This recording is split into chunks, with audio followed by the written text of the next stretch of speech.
একটি অপতথ্য বা তথ্যের বিকৃতি গোটা দেশকে অস্থির করে ফেলতে পারে দর্শক। মানুষে তৈরি করতে পারে বিভেদ।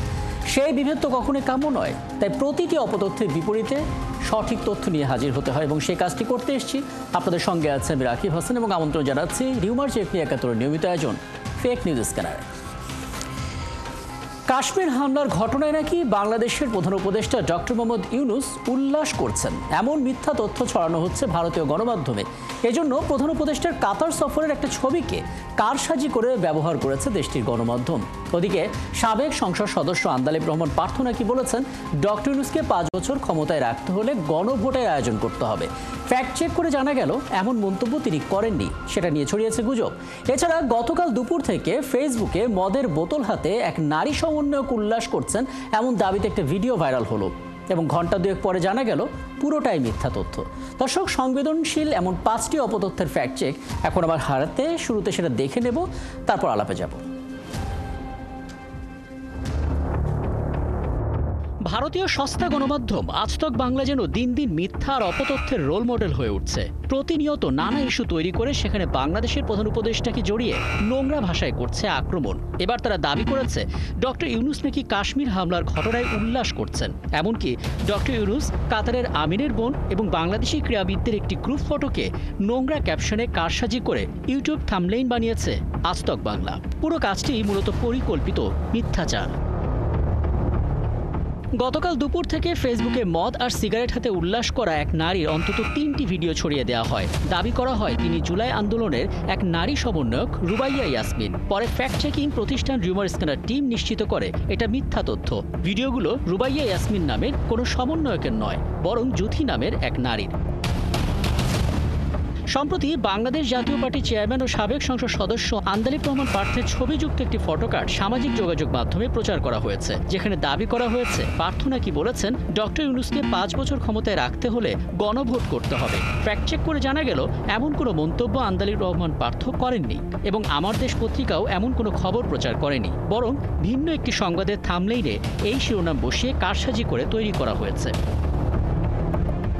ওদিকে বাংলাদেশের অন্তর্বর্তীকালীন সরকার এবং এর প্রধান উপদেষ্টা ডক্টর মোহাম্মদ ইউনূসকে ৫ বছর ক্ষমতায় রাখার জন্য চীন ও মার্কিন যুক্তরাষ্ট্র থেকে নাকি লিগ্যাল নোটিশ পাঠানো হয়েছে, এমন দাবিতে জাতীয় নাগরিক পার্টির বরাতে একটি তথ্য সামাজিক যোগাযোগ মাধ্যমে প্রচার করা হয়েছে। ফ্যাক্ট চেক করে দেখা গেল এই তথ্যটিও সঠিক নয়। মূলত জাতীয় নাগরিক পার্টির নাম আর লোগো ব্যবহার করে একটি ভুয়া ফেসবুক পেজ থেকে এটি ছড়ানো হয়েছে। বিষয়টিকে সত্য ভেবে অনেকে ইন্টারনেটে আবার প্রচারও করেছে। এখানেই শেষ নয়, গেল ২১ এপ্রিল অন্তত দুপুর থেকে প্রায় সব সামাজিক যোগাযোগ মাধ্যমগুলোতে একটি অগ্নিকাণ্ডের ভিডিও প্রচার করে দাবি করা হয়েছে কুড়িগ্রামে তেল পাম্পে আজকের অগ্নিকাণ্ডের দৃশ্য। Rumour scanner team fact check করে নিশ্চিত করে ভিডিওটি গেল ২১ এপ্রিলের নয়, বরং ২০২৪ সালের ১৯ সেপ্টেম্বরে কুড়িগ্রামের ভুরুঙ্গিবাড়ির সাহা ফিলিং স্টেশনের অগ্নিকাণ্ডের দৃশ্য। এটাকেই দুদিন আগের ভিডিও দাবি করে ছড়িয়ে দেওয়া হয়েছে।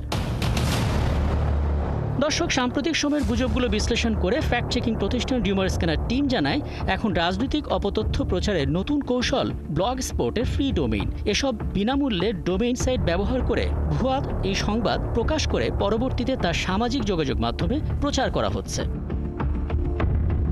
রাকিব হাসান, ৭১। দর্শক, আমরা একটা ধারণা খোঁজার চেষ্টা করেছি যে কী ধরনের অপতথ্যগুলো ছড়াচ্ছে এবং সেই ধারণাটা আমরা পেলাম। এখান থেকে আমরা আলাপে যেতে চাই। আমাদের সঙ্গে ঠিক এই মুহূর্তে আছেন প্রধান উপদেষ্টা সিনিয়র সহকারী প্রেস সচিব জনাব ফয়েজ আহমেদ এবং আছেন রিউমার স্ক্যানারের জ্যেষ্ঠ ফ্যাক্ট চেকার তানভীর মাহতাব আবির।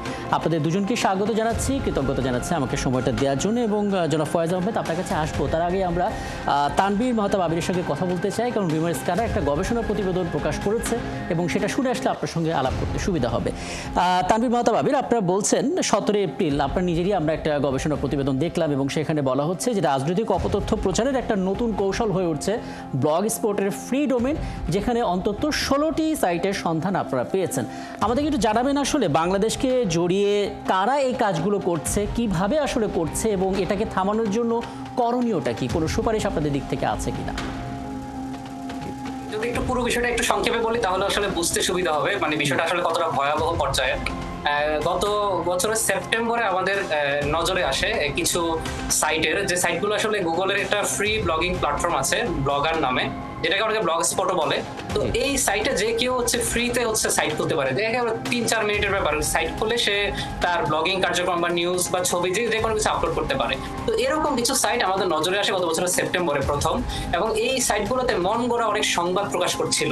তো এই প্রকাশগুলো করার পরে তো এগুলো হচ্ছে ফেসবুকে কিছু অ্যাকাউন্ট খোলা হয় এগুলোকেই ডেডিকেটেডলি প্রকাশ করার জন্য। আমরা মানে গত 6-7 মাস ধরে আমাদের একটা বিশেষায়িত ইউনিট আছে, রিভার স্ক্যানার ইনভেস্টিগেশন ইউনিট। এই ইউনিট এটার পিছনে হচ্ছে আসলে নজরদারি রাখছিল, যে আমরা দেখছিলাম যে অনেক কিছু অ্যাকাউন্ট আছে শুধুমাত্র এই সাইটের এই সংবাদগুলো প্রচার করার জন্য এই অ্যাকাউন্টগুলো নিয়োজিত ছিল, মানে এই অ্যাকাউন্টে আলাদা কোনো আর অ্যাক্টিভিটি নাই। তো এরকম অনেকগুলো অ্যাকাউন্ট এবং পেজ আমরা খুঁজে বের করেছি, এবং আমরা এই কন্টেন্টগুলো বিশ্লেষণ করে দেখেছি যে বেশিরভাগ সংবাদগুলোই হচ্ছে সরকারের বিরুদ্ধে যায়, ডক্টর মোহাম্মদ ইউনূসের বিরুদ্ধে যায়, এরকম সংবাদগুলো প্রচার হচ্ছিল। এবং এই সংবাদগুলো 90% হচ্ছে ডক্টর ইউনূস পদত্যাগ করে ফেলেছেন, যমুনাতে আক্রমণ হয়েছে বা সেনাবাহিনী ঘিরে ফেলেছে, এই ধরনের ভিত্তিহীন এবং মন গড়া কিছু সংবাদ।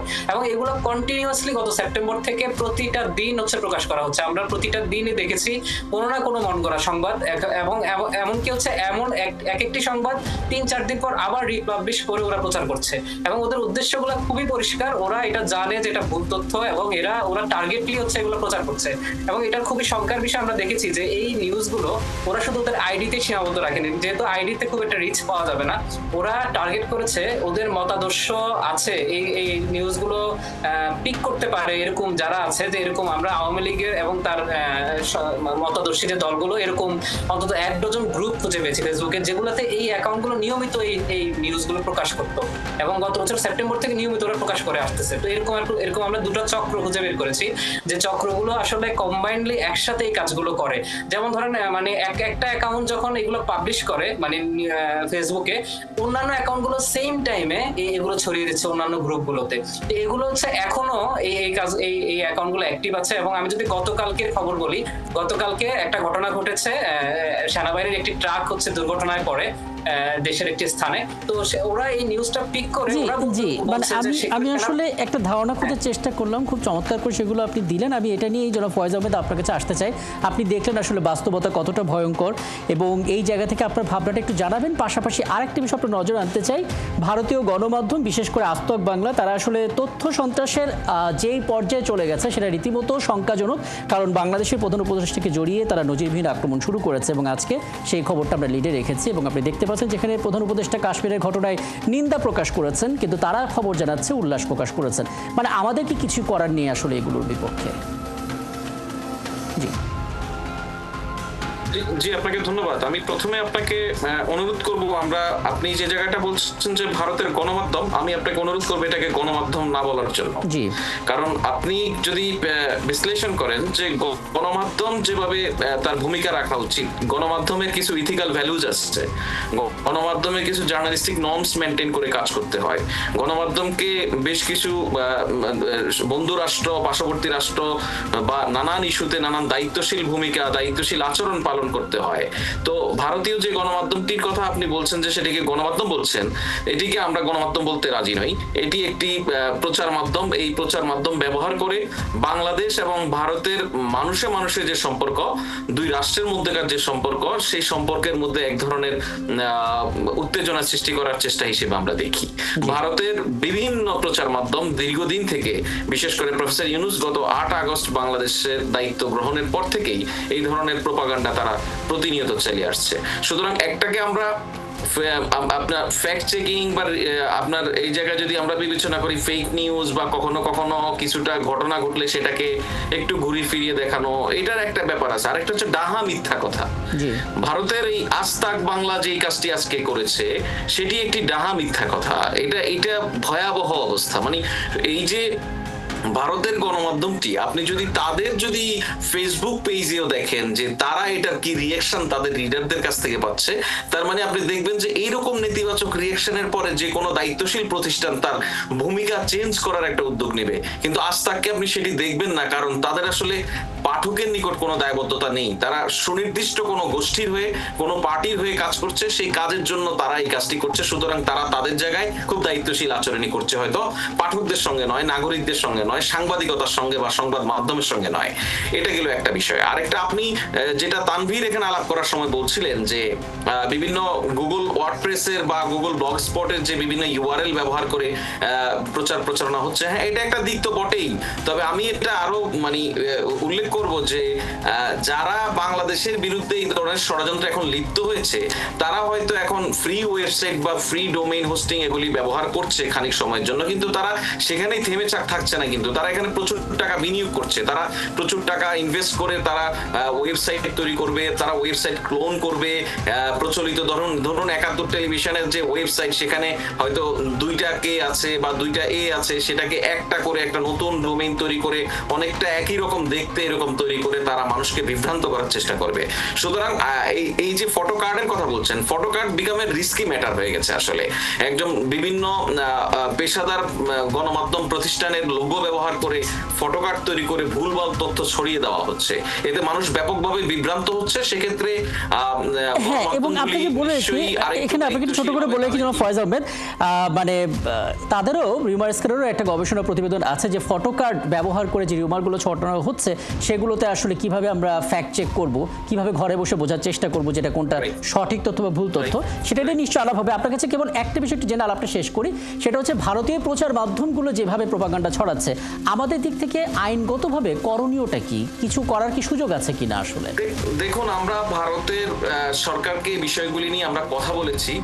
ভারত সরকার আমাদেরকে বারবারই যে জিনিসটা বলছে যে তাদের গণমাধ্যম স্বাধীন, তারা সে বিষয়ে কিছু করতে পারে না। তবে এই যে তারা যে সকল কিছুর নিয়ম নীতি তোয়াক্কা করা থেকে এত দূর চলে যাচ্ছে, প্রথম কথা হচ্ছে যে এই সমস্ত মিডিয়াকে ভারতের মানুষ বা বাংলাদেশের মানুষ বা তাদের পাঠক, এখন তো ইন্টারনেটের যুগ, ভার্চুয়াল যুগ, এখন কিন্তু গ্লোবাল রিডার। সুতরাং তারা কিন্তু পাঠক দ্বারা প্রত্যাখ্যিত হচ্ছে, মানুষ তাদেরকে বর্জন করছে এই সমস্ত বিষয়ের জন্য।